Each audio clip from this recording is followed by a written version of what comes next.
Good day, my friends.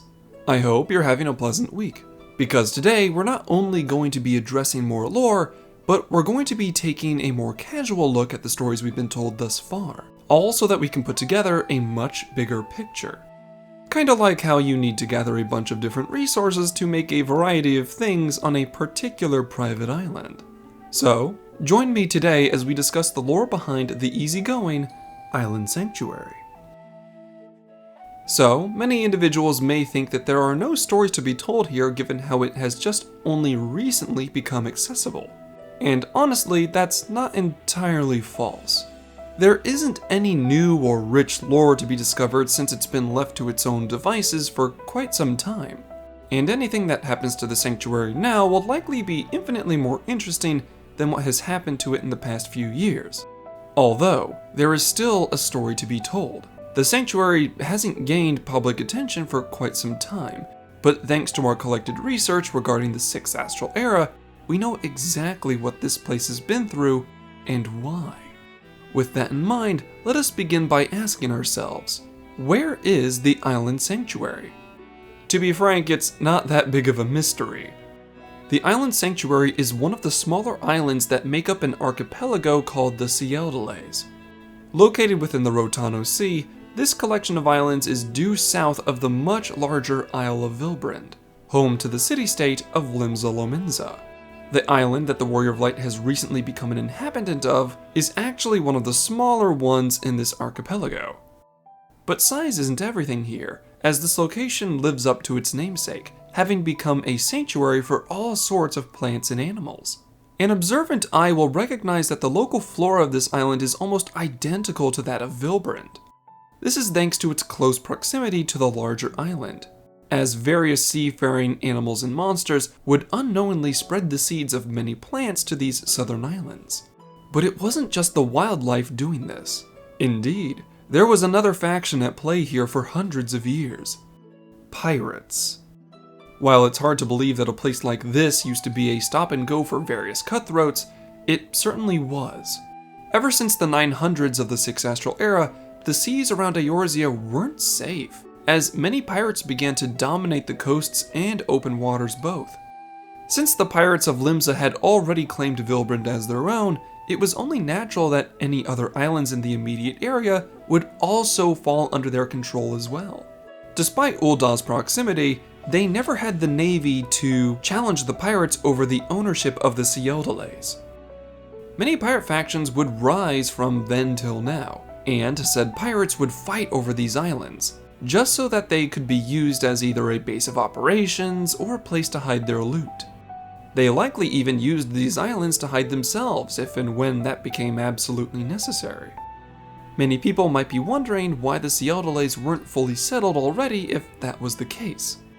The answer to that is rather simple, as almost all of their local resources were being fed back into Limsa. Being a city-state founded by pirates, it took almost all of their willpower and focus just to make one city worthy of the name, especially when they were still having to fight the local kobolds at the time. They were spending all of their lumber and stone building and rebuilding their homes on Vilbrand. They didn't have the time or money to spread across to the southern islands. In fact, they were just barely keeping their singular civilization together as it was. But that didn't stop pirates from making use of these islands in the meantime. Though eventually these islands would cease to be pirate dens, as a very particular woman would end up in charge of Limsa. I speak of none other than Admiral Merlwib Blofhisfen.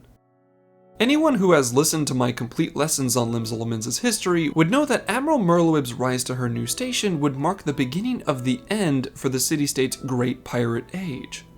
In fact, one of her first acts as admiral was to outlaw piracy altogether, which was a very unpopular decision, a choice that gained her many duels to the death as well as assassination attempts.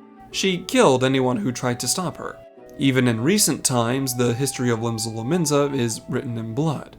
But I digress, and as such, we must ask ourselves, what did this sudden change in power mean for the Island Sanctuary? Or the entire Sidestory for that matter? Well, quite a lot actually.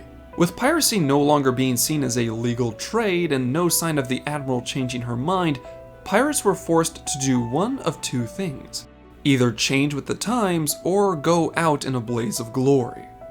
Extra credit if you can guess what happened to the latter half. Be that as it may, the islands south of Vilbrand were now officially under the city-state's complete control, as the once notorious pirate gangs would eventually give up any claims they may have staked on the Cialdales. This meant that most pirate crews would rather break down their camps and sell off their loot, rather than leave it all to waste away on the islands. This is why it's highly unlikely anyone will suddenly stumble upon a massive hoard of treasure or discover a secret pirate den, because even the materials to make such a hideout would eventually become valuable.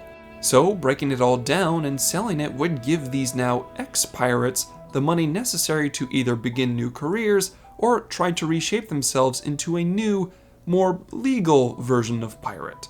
Much like the still popular crews of the Bloody Executioners, the Kraken's Arms, and the Sanguine Sirens. However, even with Limsa Lominsa now under a newer and more civil order, they still didn't have the time or resources to begin building anything substantial down south. Reasons being, almost all of Limsa's resources were now being used to push back against the primals of Earth and Water, Titan and Leviathan. Not only that, but they also had to deal with the encroaching threat of Garlean invasion, led by Gaius van Belsar and Nail von Darnus. Once again, their economy couldn't handle expanding into other territories with so many threats on their front porch. Although, as you can guess, that has changed. The horrors of the Seventh Umbral Calamity are behind us, and we now walk in the relative peace of the Seventh Astral Era. With a new age comes new opportunities, and with all of Eorzea finally being able to take a deep breath for a change, Limsa Lominsa has also felt it high time to experiment with its less used properties. The Cialdales was, and still is, considered a part of Limsa's territory, and was now a perfect place to plan a new enterprise, as the Admiral's dream of a better Limsa is finally now able to take flight. And what better way to jumpstart an economy than with jobs, and a higher demand for goods and services? The unsettled Cialdales could provide all of that. These southern islands haven't been used for decades, meaning that most evidence of piracy has fallen to ruin or completely disappeared, giving these islands back to nature. And any citizen of Gridania will tell you, nature is often fast to take back what belongs to it. But even if many people have forgotten the bloody history of these islands, the Admiral didn't, and now that her country has the time and money to spend, she has plans for turning these islands into a brand new extension of her city-state. But how does one go about this? It simply wouldn't do to toss a bunch of people on a boat and send them southward. No, a gentle integration would be necessary. So, Admiral Merlwyb would allow the smaller islands within this archipelago to be privately owned under certain conditions. One of which being that these initial developmental locations would serve as a staging ground, a blueprint that would ultimately assist with the creation of a much bigger settlement on the larger islands later down the line. Understandably, certain groups were eager to accept these conditions, and were given the deeds to these smaller islands as a result. One such deed has now fallen into the possession of a clever Lalafell named Tataru Taru, and, by extension, her friend, the Warrior of Light. And that, my friends, is how the island sanctuary has come to be what it is now. From a bloody base of ruthless pirates to the now peaceful settlements people will eventually call home, the Cialdales have begun to steadily blossom into something new. Sure, the golden age of pirates may be over, but even with all that being said and done, it's likely there are still a few relics of that bygone era still on these islands. So, if you just so happen to be in control of one such location and discover these things on your property, it's up to you to figure out how it got there and why. Let these islands become your safe haven, just as they've been for many others. Raise a drink and cheer, or enjoy the peace that comes from tending to your own little settlement. Either way, the islands of the Cialdales may breathe with new vigor all over again. And so, that will be all from me for now. So until we meet again, stay safe, my friends. Thank you all for watching to the end. If you enjoyed this video, why not subscribe and share this with your fellow adventurers? With your help, I'll try to reach out even further and bring even greater stories to you. Although, I'd be remiss if I didn't acknowledge my biggest contributors. A grand thank you to Rovakis, Potato, Burn My Pancakes, The Yellow Couch, Papaya Cyan, Sage Mouse, Volvalis Oma, Cizane, Azeri, and Cat, with an additional nod to the scholarships on screen. Links to things like my Twitter and that of my channel artist Catty can be found in the description. Thank you all for your viewership as well as your support, and I hope all of you have a wonderful day. Class dismissed.